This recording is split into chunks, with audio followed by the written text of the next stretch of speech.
মানুষ কখন আল্লাহর ইবাদত করে না, মানুষ কখনোই আল্লাহর ইবাদত করে না, আল্লাহর দাসত্ব করে না। মানুষ করে তার নিজের ইচ্ছার ইবাদত, তার প্রবৃত্তির ইবাদত করে। আল্লাহ কোরআনে বলতাছে, যাহারা নিজের প্রবৃত্তির ইবাদত করে তাহারাই শয়তানের ইবাদত করে। আমি একটা লেকচারে বলছি যে মানুষ, আপনি দেখেন, সে জন্ম থেকে নিয়ে মৃত্যু পর্যন্ত, এবং মানুষ ঘুম থেকে নিয়ে ঘুমানো পর্যন্ত, সেই 24 ঘন্টার মধ্যে সে রবের জন্য কি করে আর নিজের জন্য কি করে। মানুষ কখনোই আল্লাহ রাব্বুল আলামিনের ইবাদত করে না, পূজা করে না। মানুষ কখনো আল্লাহর রসুলের পূজা করে না। মানুষ করে নিজের দেহের পূজা।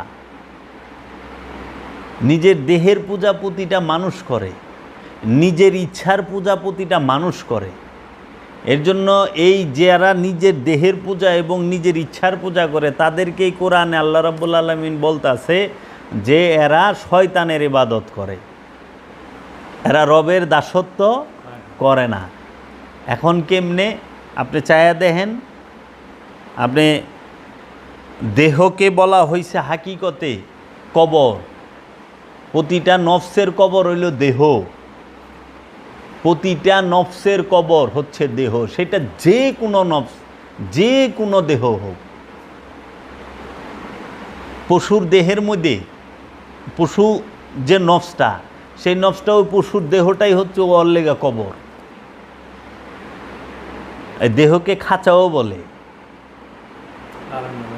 তাহলে আমার এই দেহটা হচ্ছে আমার প্রাণের কবর, আমার এই দেহটা হচ্ছে আমার নফসের কবর।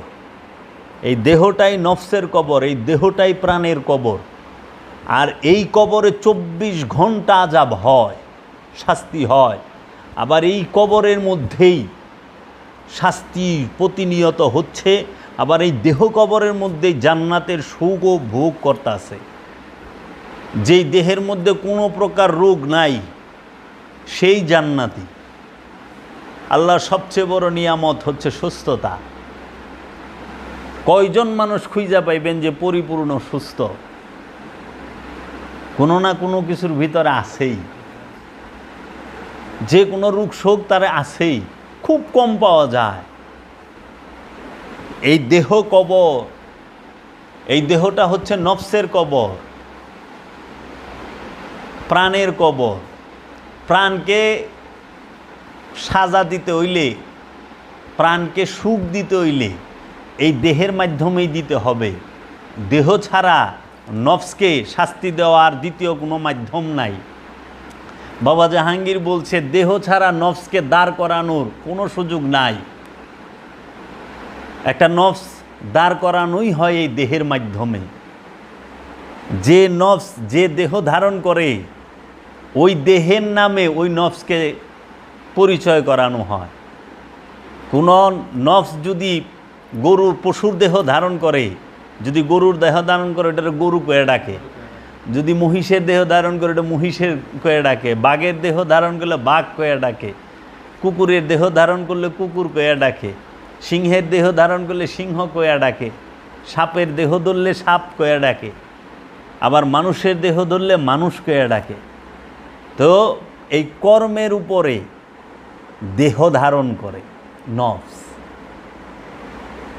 আবার রব্বুল আলামিন আরেকটা রহস্যপূর্ণ কথা বলছে, সব নফসগুলোকে আমি এক নফস হতে সৃষ্টি করেছি। একই নফস সৃষ্টি করেছি, কিন্তু দেহে ভিন্নতা। এক নফস থেকে সৃষ্টি করছে। এই গভীর রহস্য আছে। এই রহস্য বুঝতে গেলে বাবা জাহাঙ্গীরের ধ্যান করতে হবে, বাবা জাহাঙ্গীরের গোলামি করতে হবে, বাবা জাহাঙ্গীরের নূরের আওলাদ যে, তার গোলামি করতে হবে, তার ধ্যান করতে হবে। যে বাবা জাহাঙ্গীরের নূরের আওলাদ, বাবা জাহাঙ্গীরের নূরের আওলাদ বাবা বেদম ওয়ারসি ধ্যানে, তো যেই বাবা জাহাঙ্গীরের নূর ধারণ করতে পারছে তার, তাহলে পরে এই দেহটাকে যখন এই কবর থেকে, এই দেহ কবর থেকে যখন প্রাণ নফস বের হয়ে যায়, সে বিচ্ছিন্ন হয়ে যায়।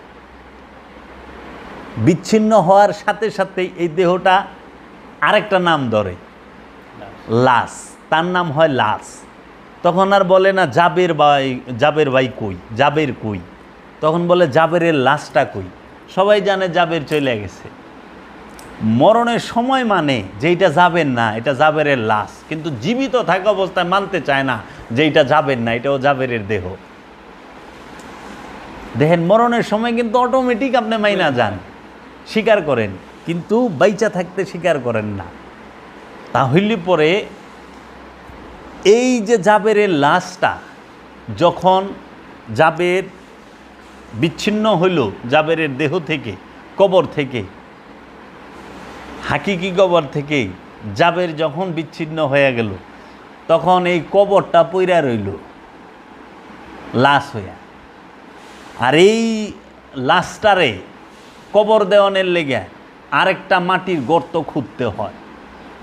একটা মাটির 3.5 হাত গাড়া খোদন লাগে মাপ দিয়া, তাই না? 3.5 হাত, আর পাশে দিয়া দেয়, দিয়া তারে ওহনে রাইখা দেয়। এখন যারা অন্ধ, যারা অজ্ঞ, যারা সীমিত জ্ঞানের অধিকারী, তাহারা বলে ওই মাটির গর্তে শাস্তি হইব, এক মুড়ার মাটি আরেক মুড়ারে চাপা দিব, সব সুরসুরায় যাইব। শাস্তিটা কারে দিবেন? প্রশ্ন হইলে এটা আগে।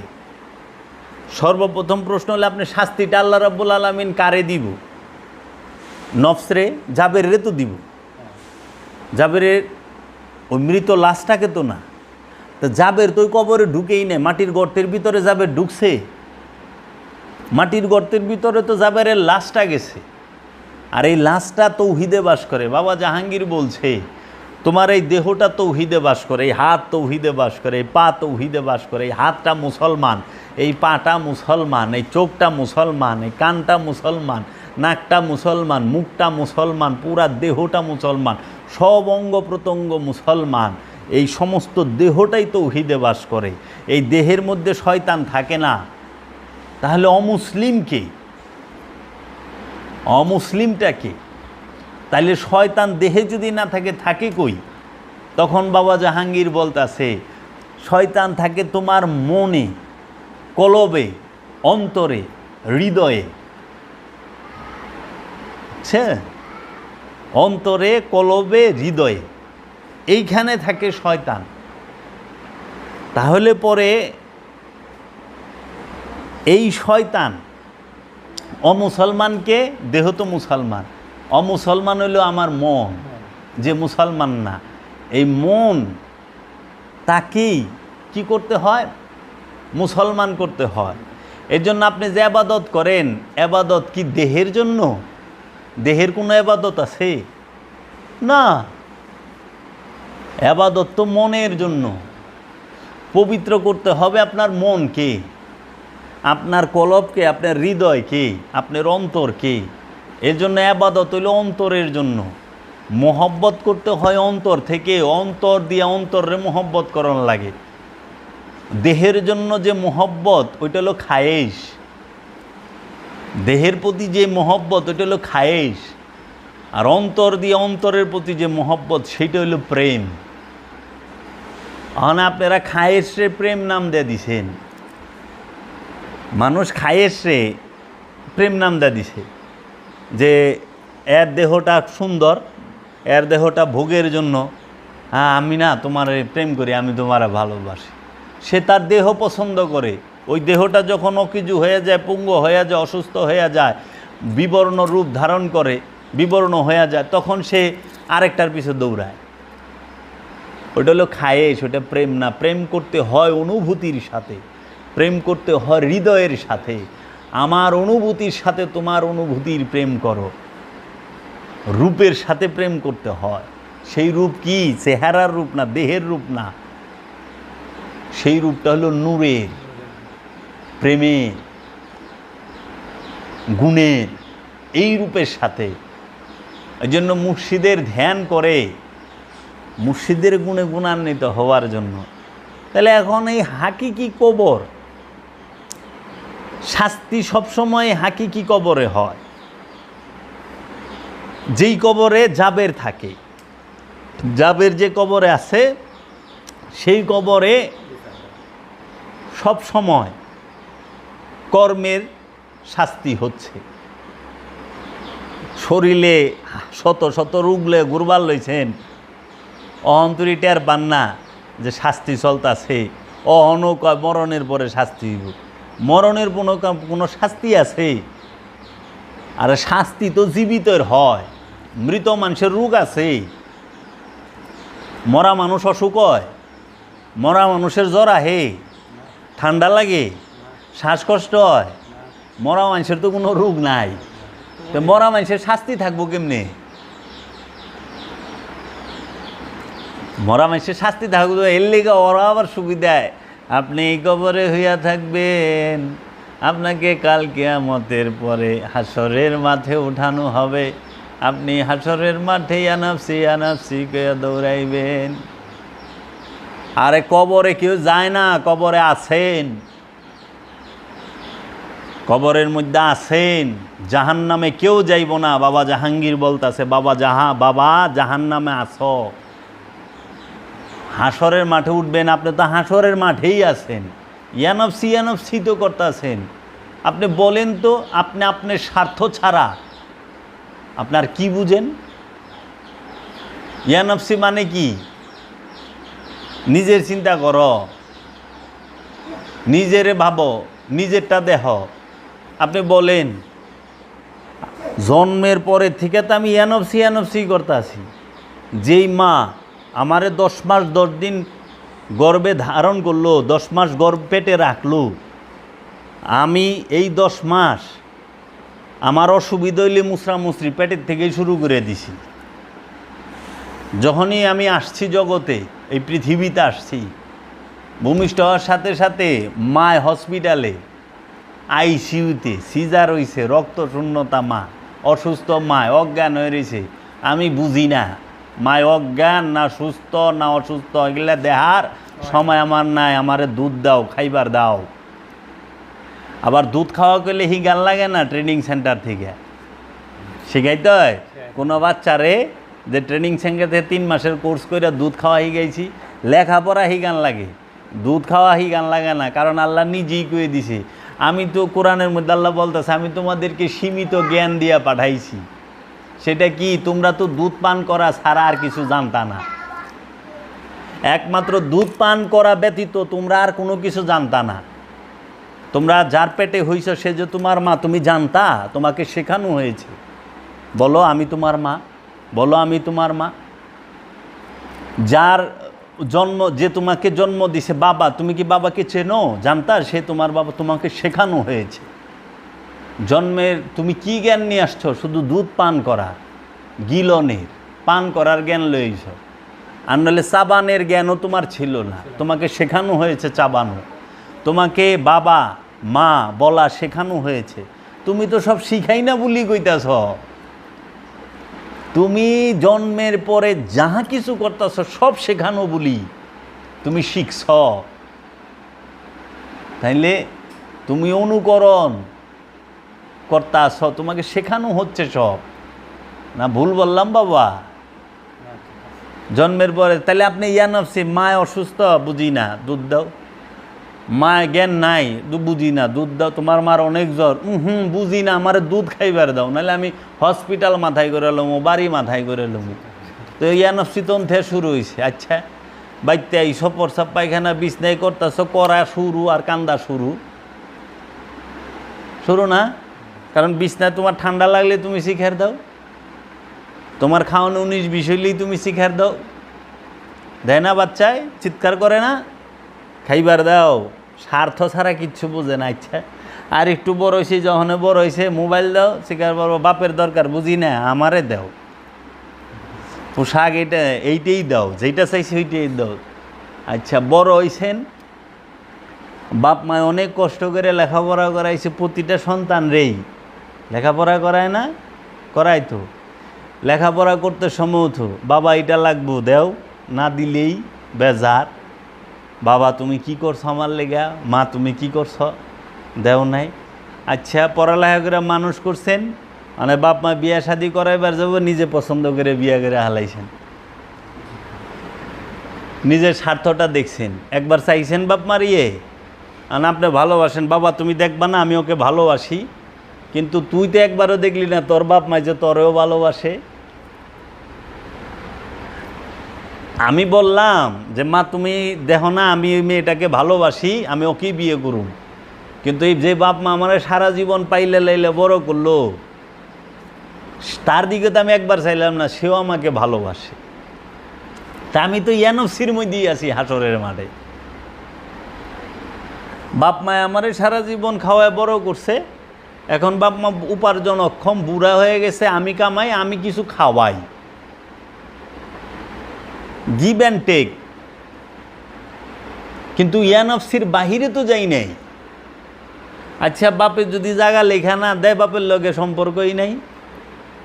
মায় যদি জায়গা অন্যজনরে দিয়ে দেয়, আমারে না দেয়, মার লগে জীবন সম্পর্ক না। আবার এমনও তো হয় বাপ মার বাড়ি রেখে বাপ মায়ের বৃদ্ধাশ্রমে পাঠায় দেয়, দেয় না? তা হাসরের মাঠে যাইবেন না আছেন মৌলভী সাহেব? হ্যাঁ, যে হাসরের মাঠের গল্প করে, এটা কি যাইবেন না আছেন? কারণ যাইবেন কইলে নিজেরে ঢাকন যায়, আর আছেন কইলে নিজেরে ঢাকন যায় না। কারণ ওর মধ্যে তো আমিও স্বার্থপরে রয়ে গেছি। এর লেগে আসি কয় না, এর লেগে আসি কয় না, কয় যাইবেন, তার মানে আমি না। ওই যে কোরআনে একটা আয়াত আছে, লা তাকরাবুস সালাত ওয়া আনতুম সুকারা, লা না তাকরাবুস সালাত, তোমরা নামাজের সালাতের ধারের কাছেও যায় না, সংযোগ যোগাযোগের ধারের কাছেও যায় না। ওয়া এবং আনতুম সুকারা, যখন তোমরা কি মিষ্টি মধুপান মানে মোহগ্রস্ত থাকো, মোহগ্রস্ত অবস্থায় তোমরা সালাতের ধারের কাছেও যায় না, আল্লাহ বলতাছে। আর এইটার অর্থ মোল্লারা কইরা দিছে, তোমরা নেশাগ্রস্ত অবস্থায় নামাজের ধারের কাছে যায় না। নেশা আর মোহ দুইটা হলো দুই জিনিস। নেশা করে অল্প মানুষ, নেশা যে করে সে নিজের ক্ষতি করে, আর মোহগ্রস্ত মানুষ সমাজের ক্ষতি করে, পরিবারের ক্ষতি করে, সমাজের ক্ষতি করে, দেশের ক্ষতি করে। তাহলে মোহ কি? তাহলে নেশা যদি হইতো তাহলে এটার আরবিটা হইতো এরকম, লা তাকরাবুস সালাত ওয়া আনতুম খামরা। কোরআনে খামরা মানে হচ্ছে মদ, নেশা, বুঝছেন? আর সোকারা মানে হচ্ছে মোহ। এখন মোহ ছাড়া কোনো মানুষ নাই, প্রতিটা মানুষের মোহ আছে। যে ইমাম সাম নামাজ পড়ায় হেরও মোহ আছে, এর লেগে হ্যাঁ নিজের কান্দে বুঝা লইব না, ওইটি মদ খোরের কান্দে দিয়া দেয়, মদ খাইছাস নামাজে আহিস না। কিন্তু এটা তো কয় না সুদ খাইছাস নামাজে আহিস না।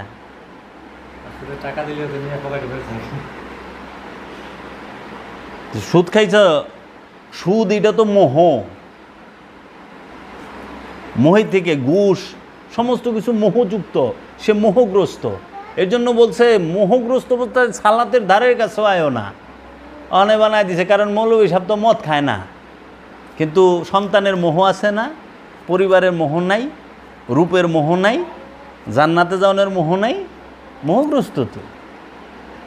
তাইলে এলে কয় না না বাবা নেশাগ্রস্ত, নেশার মোহ, প্রতিটা মানুষ নেশাগ্রস্ত। আপনি যদি মদ খান, মনে করেন 6 ঘন্টা 8 ঘন্টা 12 ঘন্টা 24 ঘন্টা, 2 দিন 3 দিন 4 দিন 5 দিন সর্বোচ্চ নেশাটা থাকবো, এর বেশি তো না, নেশা কাইটা যায়। আবার যারা নাকি ভালো মদখোর মানে প্রফেশনাল, তাদের কাছে জিজ্ঞেস করলাম, শুনলাম যে ভাই কয় ঠান্ডা পানি দিয়ে গোসল করলেও জায়গা, আবার বলে কি কি করলে অনেক ফর্মুলা আছে, নেশা কাইটা যায়। হ্যাঁ, আপনি যদি হিরোইন খান, বাবা খান, সেটার একটা সময় আছে, যেই সময়টুক সে নেশাগ্রস্ত থাকে, পরে নেশা কাইটা যায়। এবং সে যদি মদ খায়, হেরোইন খায়, বাবা খায়, ফেন্সি খায়, সে হইল নিজেরে ধ্বংস করতে আছে। কিন্তু মোহ এমন এক নেশা, সম্পদের এমন এক নেশা, একটা সম্পদের নেশায় একটা দেশ ধ্বংস করে দেয়, একটা জাতি ধ্বংস করে দেয়। যার সম্পদের নেশায় ধরছে, যার ধনী হওয়ার সম্পদ জমা করার নেশায় ধরছে, সে তো গরিব মানুষের রক্ত চুষা খায়। একটা দেশের মজলুম নিরীহ গরিব মানুষের পাঁজরের হাড়ের ওই যুগের মতো ধরে রক্ত চুইসা খায়া ফেলায়।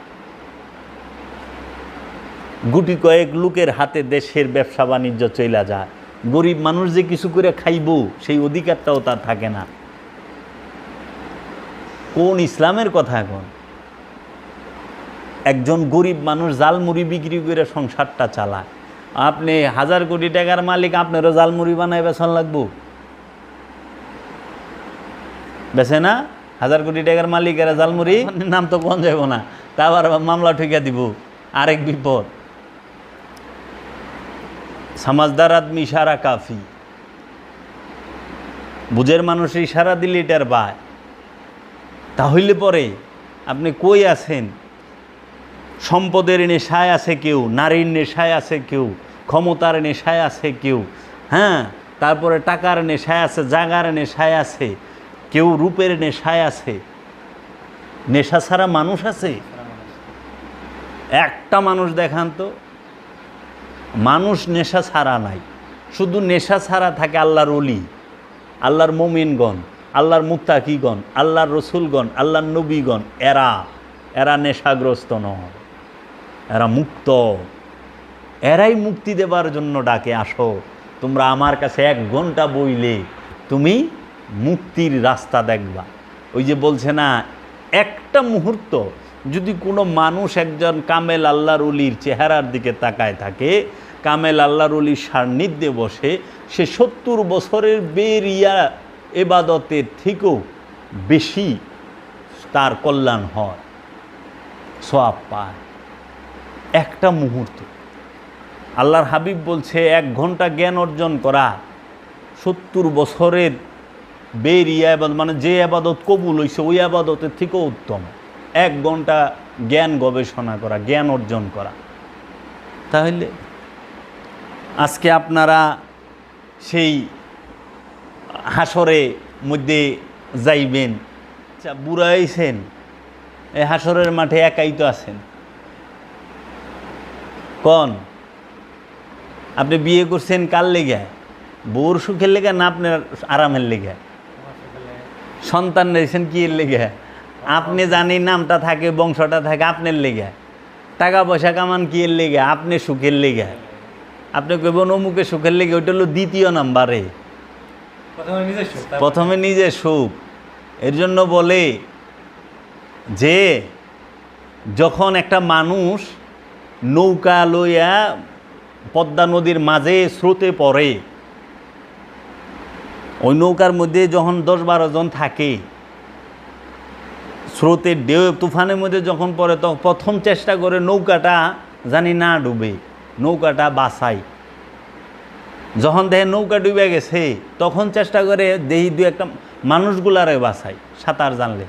যখন দেখে যে মানুষ বাঁচাইবে যায় নিজে খাতরায়, তখন উগিনের ধুয়ে দেয় যায় রে দৌড়। নৌকা যায় ভার মে, মানুষ আমি আগে বাঁচি নাকি? ইয়ানফসি ইয়ানফসি। তো আপনি হাটরের মাঠে যায় না করবার লইছেন, ইয়ানফসিতে এখন করতেছেন, এখন করতেছেন ইয়ানফসি ইয়ানফসি। তাহলে এই যে বিষয়গুলা আমাদেরকে শুধু ঢাইকা দিছে, ঢাইকা দিছে, ঢাইকা দিছে।